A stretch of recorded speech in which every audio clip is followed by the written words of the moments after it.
On September 19, 1972, in Springfield, New Jersey, a dog returned to its owner with something far more gruesome than a stick in its mouth. To the owner's shock, the animal was carrying around the decomposed remains of a human hand and forearm in its jaws. The authorities were contacted right away and began a search with bloodhounds of the nearby Hoodale Quarry, which was in a wooded area where the dog's owner claimed it liked to roam around. It was not long before the rest of the arm's body was found sprawled atop a wooded bluff in the quarry that had the rather foreboding name of the Devil's Teeth, since the rocks jutting up from the ground gave the impression of jagged teeth and a skull. The body was that of a young woman lying face down, was fully clothed, and so badly decomposed that the cause of death could not be readily ascertained. The body required dental records to identify, which revealed that the body was that of 16-year-old Jeannette DePalma, a local girl who had been reported missing from her home on August 7th of the same year. At the time of the disappearance, the police had conducted extensive searches for the girl but had come up with nothing. Forensic analysis of the girl's teeth showed that she had been dead for approximately 6 weeks, or around the same amount of time that she had been missing. However, although the mystery of what had become of DePalma had been solved, the real mystery and weirdness was just getting started. In the vicinity of DePalma's body were found to be a collection of logs and branches that were at first glance just thought to be haphazardly strewn about and of no significance, yet it was soon noticed that the pieces of wood had been apparently intentionally arranged in ways that suggested sinister occult imagery.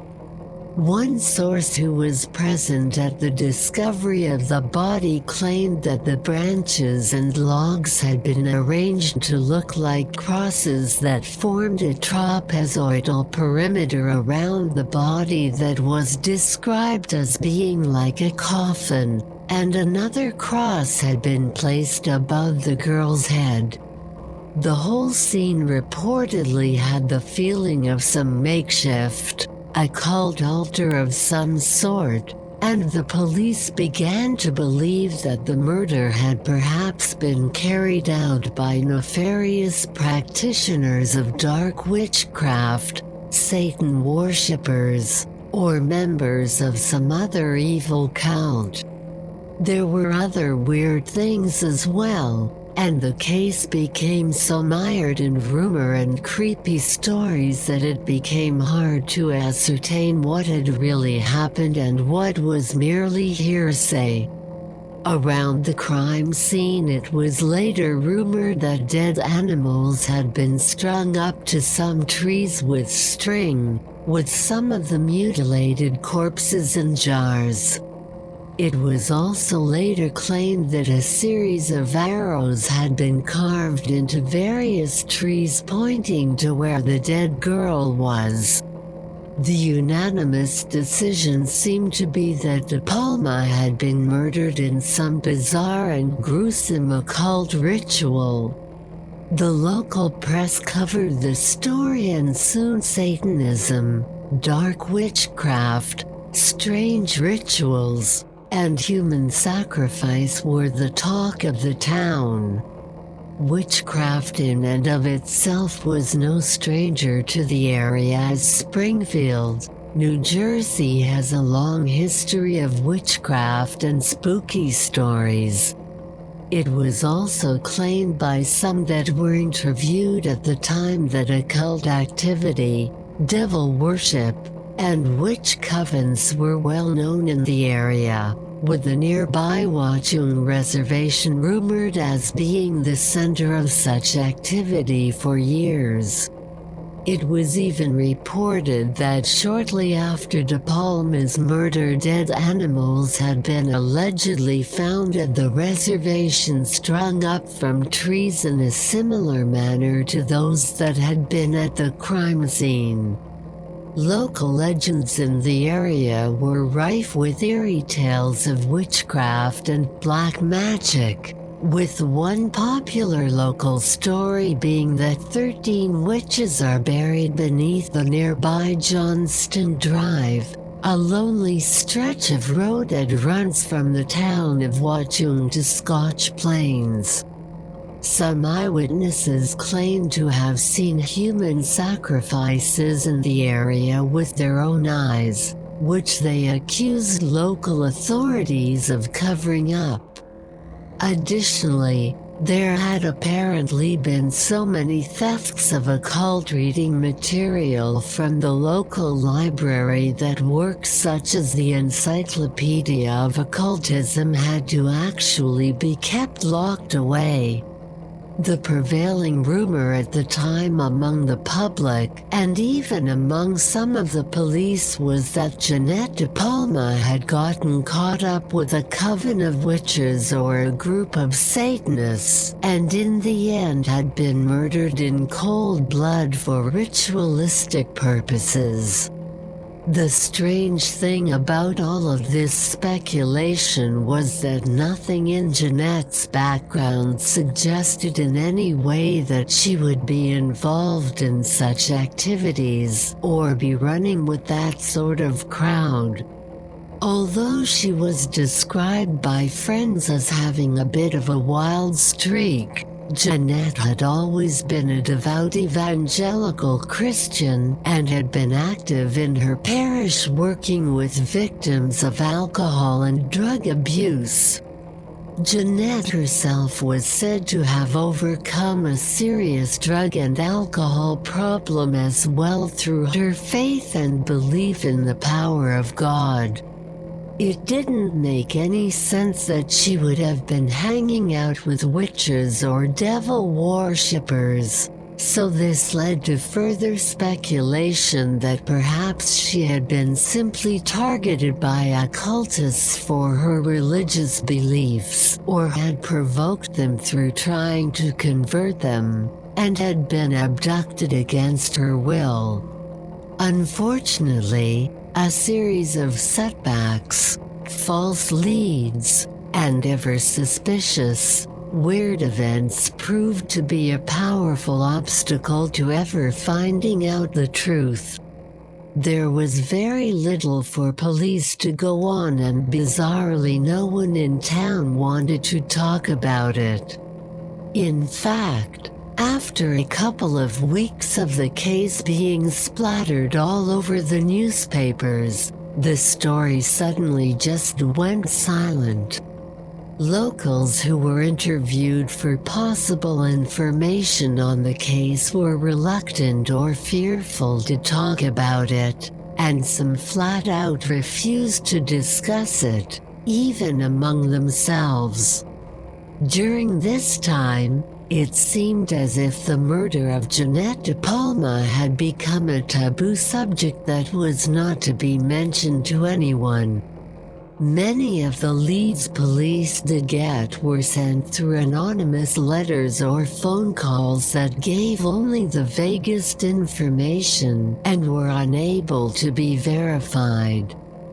Police had absolutely nothing solid to go on.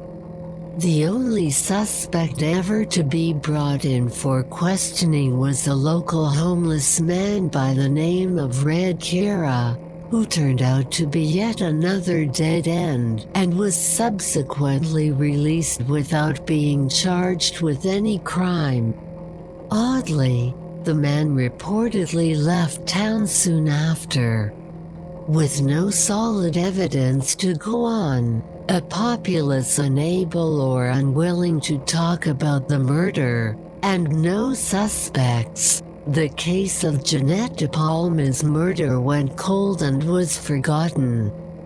30 years later, the magazine Weird New Jersey would launch an investigation into the case, but this would also prove to face obstacles that had still not lost any of their sheen of weirdness.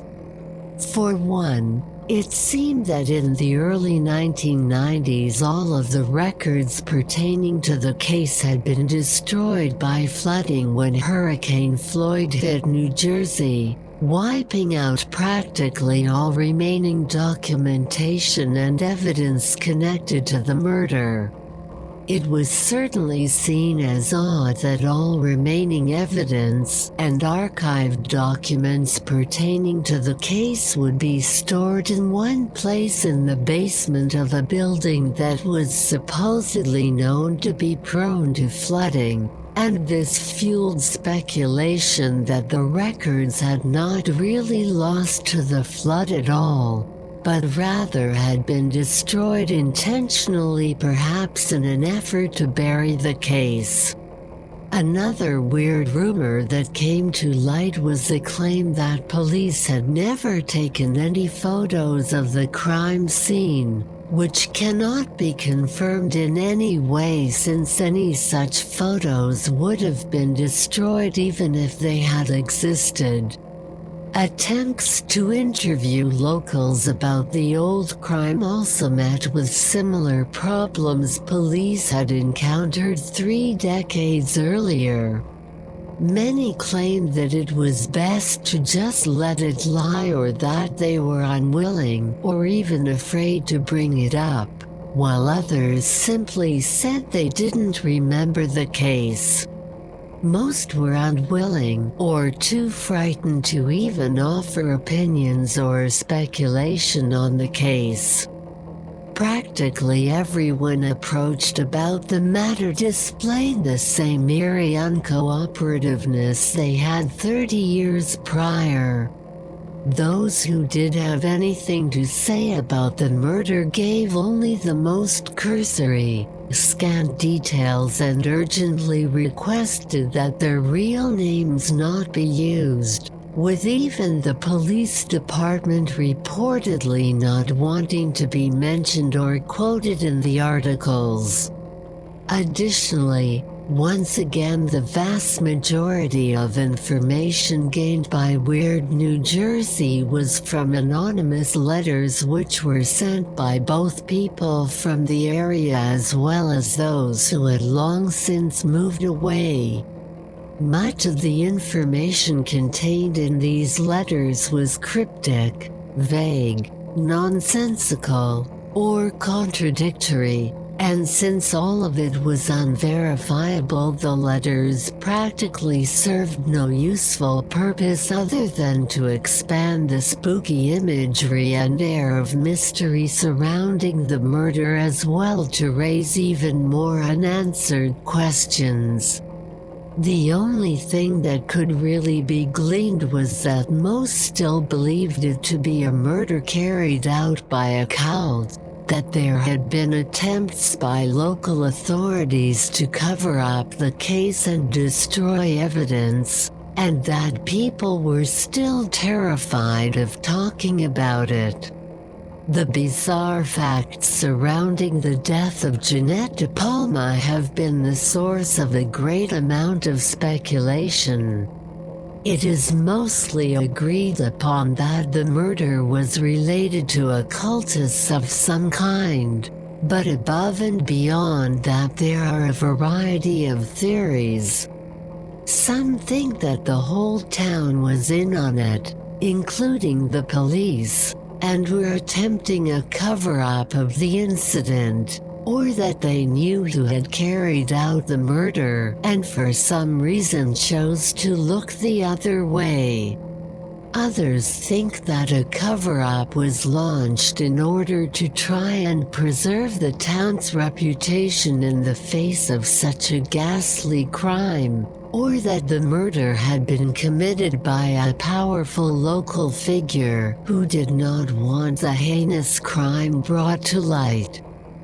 still others believe that the townsfolk were so scared because the devil worshippers or witch coven believed to be responsible for the crime had enough power and influence to make sure that anyone who talked would also end up like Jeannette, and thus kept them in the grip of fear. Other theories say that her murder was not the work of a cult at all, but rather someone such as a jealous boyfriend who then made efforts to make it appear to be a satanic ritual. Whatever the case may be, the murder of Jeannette DePalma is still unsolved and looks as if it will likely remain that way. There are no records or archives remaining, and the only material to be found on the case are a scant few surviving newspaper clippings, as well as the results of the weird New Jersey investigation. The facts have become incredibly distorted by time, rumors, hearsay, urban legend, and sensationalism. There are no new leads on the case, no new information, no new evidence, no suspects, nothing. This bizarre murder case, so pervaded by talk of Satanism, black magic, and sinister rituals, is about as cold as it can get. It is as if Jeannette DePalma never existed at all. Almost as if she's been erased from history.